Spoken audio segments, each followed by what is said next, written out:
Maharashtra. Now we are integrating geography. Okay? Alright, yes? Huh? Gorai. Yes, I suppose so. It is in Maharashtra. Yes? Ghatkopar. Okay, certainly in Maharashtra. Give me a place with of a river with G. Everybody knows that, which is not Ganga. Which is not Ganga, yes? Godavari. Lovely, lovely, excellent. Give me the name of a, okay, we've done enough of names with G. Name, place, what we say, an animal? So give me at least 3 animals with G. Everyone has to think of 3 animals, otherwise don't put up your hand. 3 animals. The girl at the back there. The one with the hairband. Come on, stand up. You, yes. Huh? 3. Goat, gorilla and... Goat, gorilla and? Giraffe. Lovely, lovely. So this is a game that now all that we have said here are noun. Now you know what a noun is? Name the place, animal and thing. There's one more noun called an abstract noun. But we will not do it today. Okay? Or we'll probably play this game several times. So that this bit is 100% before you move into more things. So tell me, at, in, on, what are they? Do you see the participation? Do you see the increase in participation? Yes? Yes. Huh? Yeah, they are prepositions. Very good. Now I've got at the door. Can you see any verbs in those words? Are there any verbs? There are no verbs in those words. A phrase, therefore, is a group of words. So you've got words, a group of words,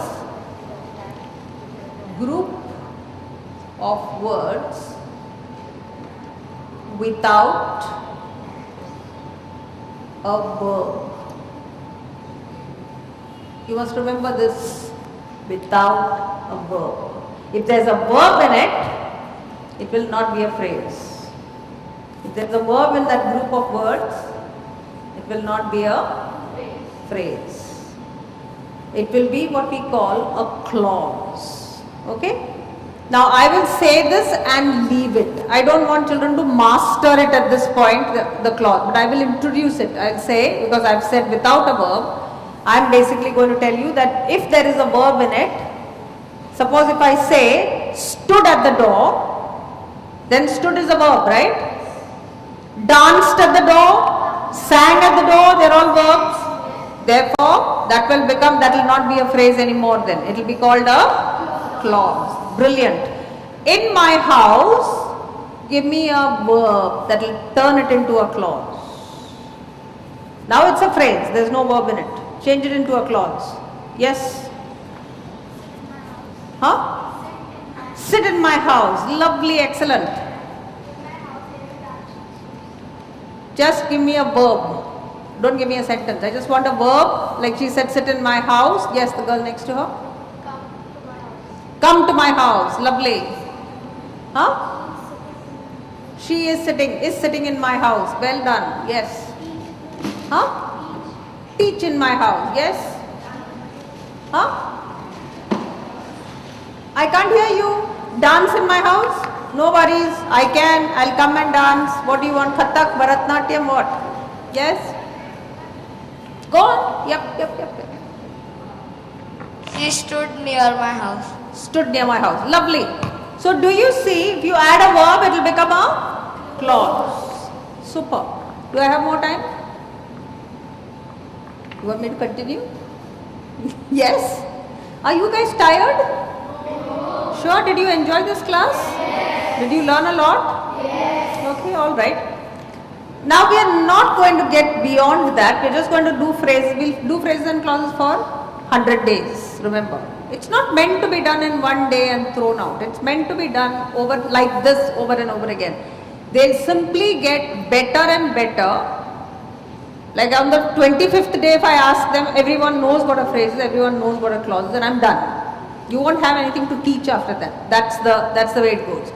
All right. Let's take take a sentence.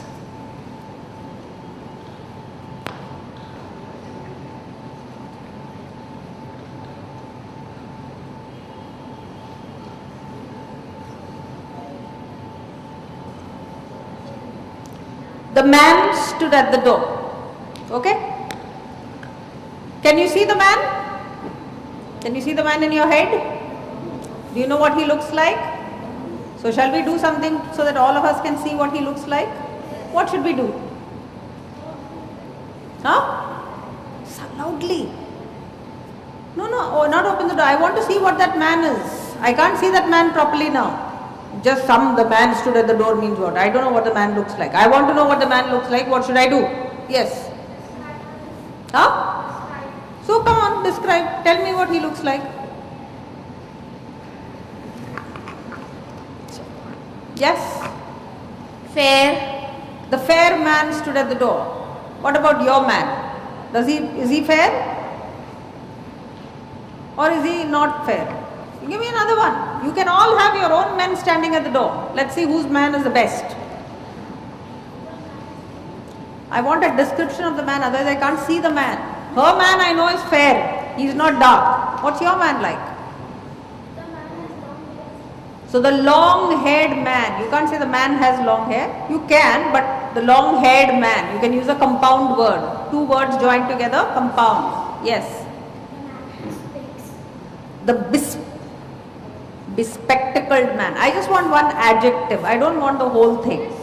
So the man has spectacles. The bespectacled man. That's where you get it as one adjective. The man who has spectacles. Yes.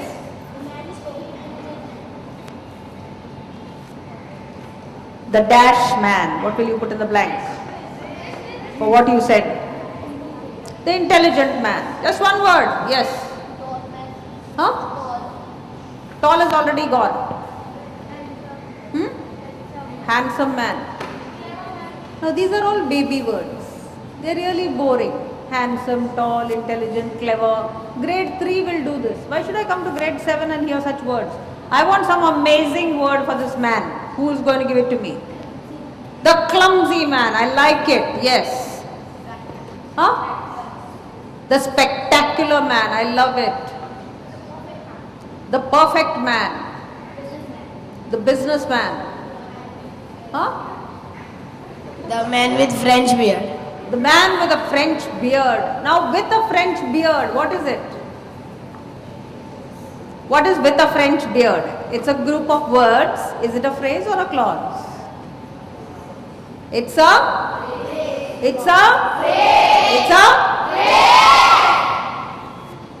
So, since you shouted so much, tell me, somebody who's not answered, how many people have not answered? Please stand up. Everybody is answered in this class? I don't believe you. Those who have not answered, stand up. Thank you very much. That boy there at the back, tell me, what's a phrase? A phrase is Is an elephant? a phrase. Say it in your own words. A phrase is at the end of the sentence. It's a full stop. Not to worry, somebody will help you. Let's ask him. What's a phrase? A phrase is a group of words. A group of words. You have not completed it. The most important thing you didn't tell me. A phrase is a group of words without verb. Without a verb. Repeat that. A phrase is a group of words without a verb. A phrase is a group of words without a verb. What's a clause? Clause are words which make sense, they are words which make sense with the sentence. If I say, my house was very big and it was amazing, is that a phrase?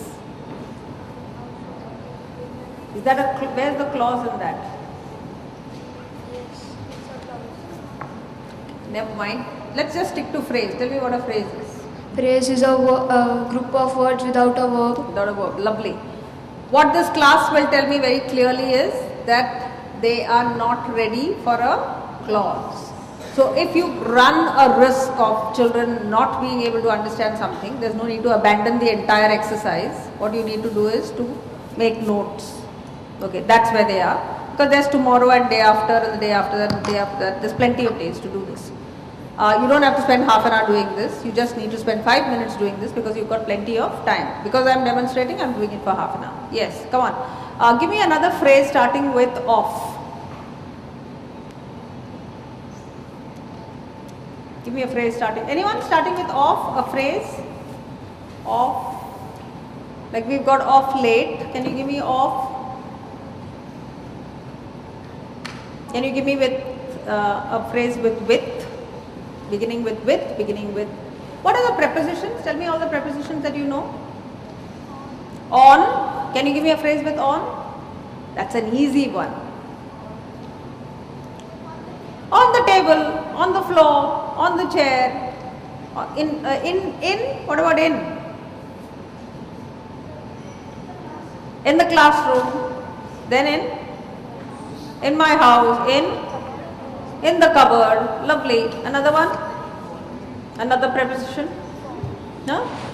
For, okay. Give me a phrase with for. For him, okay.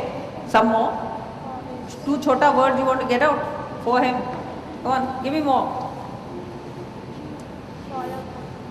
For your girlfriend.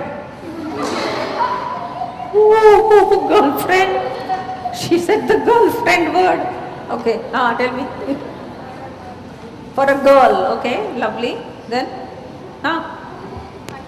under. Give me a phrase with under. Under the table.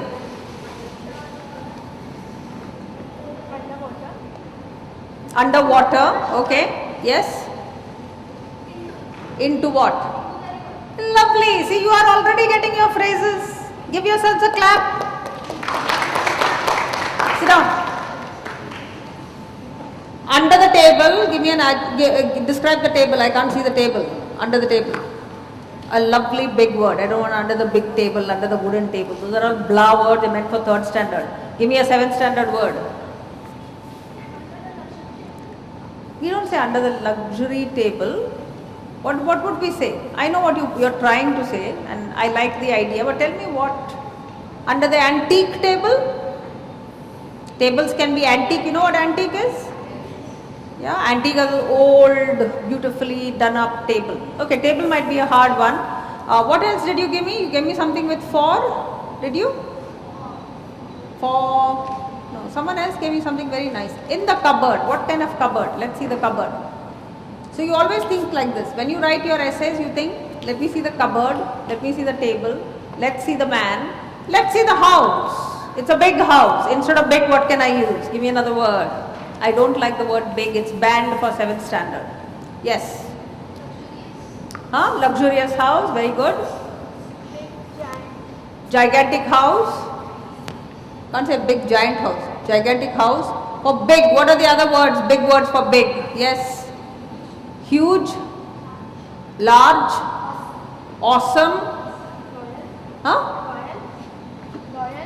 Royal. Okay. House. Yes. In the clumsy house. Houses can't be clumsy, only people can be clumsy. So if she wants to say something bad about the house and clumsy is not the right word, what should we use? Anyone? In the dash house and I want something negative. Yes. In the messy house. In the irritating. Houses are not people, only people are irritating. Only messy you can think of, yes? Filthy house. In the beautiful house. Have you heard of, suppose a house is all kind of broken down. What would you call it? Suppose the taps are not working, the tiles have fallen off, the plaster is peeling, yes? In the ruined house, okay, that's good. Any other? In the damaged house. You can also use this word in the, this is a big word, see? Dilapidated dilapidated house. Right? It's a big word. So next time you write an essay, if you want to talk about a house that's falling down, you can say it's a dilapidated house. Yeah. So guys, so next time you are asked to write something, you will start thinking in terms of phrases and you will start thinking in terms of adjectives that are not baby adjectives. Is that clear? Okay. Next time I come, I'm going to ask you what's a phrase and you should know. Okay. Thank you very much. And I think you should go back to your class. Thank you.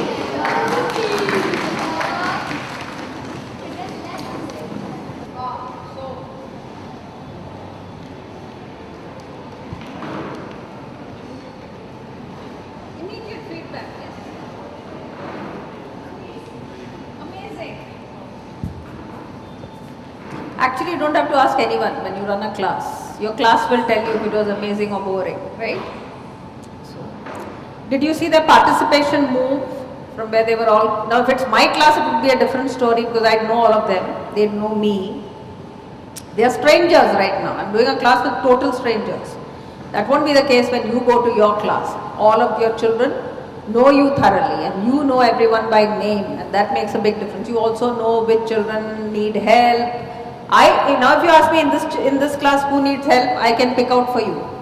With just one session, I can tell you this boy here will need help. So that's something that I, kind of note that this is a boy who needs help. So a lot of questions, not all the questions, I wouldn't target him, but I would constantly check whether this kid is getting it. If he's remedial, then I'll pay more attention. I'll give him a little more, I'll break it down into smaller bits, stuff like that. I'll not expect him to be at the same level as every other child in that classroom.